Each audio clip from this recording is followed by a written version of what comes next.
আগেকার দিনের কাজের মাসি ভার্সেস এখনকার দিনের কাজের মাসি।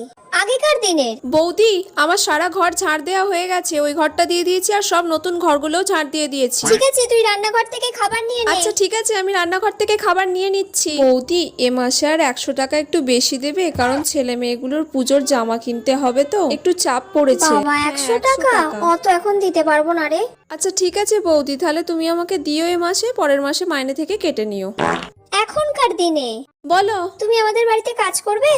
আমার মাসে 4000 টাকা লাগবে। ঘর ঝাড় দেবো আর বাসন মাজবো। আর ঘর মুছবে না? না না, ঘর মুছবে আবার কে? পুজোর সময় শাড়ি চাই আর প্রত্যেক দিন আমার খাবার লাগবে, এবেলা ওবেলা। আর আমার যদি কোনো ব্যাংকের লোন আটকে যায় তখন একটু চেয়ে নেবো, তখন একটু দিয়ে দেবেন। এগুলো যদি সব মেনে নেন তাহলে আমি কাজ করতে রাজি আছি, না হলে নয়।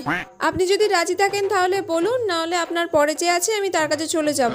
না না, ঠিক আছে, আমি রাজি। আচ্ছা ঠিক আছে বৌদি, তাহলে কাল থেকে আসবো আমি।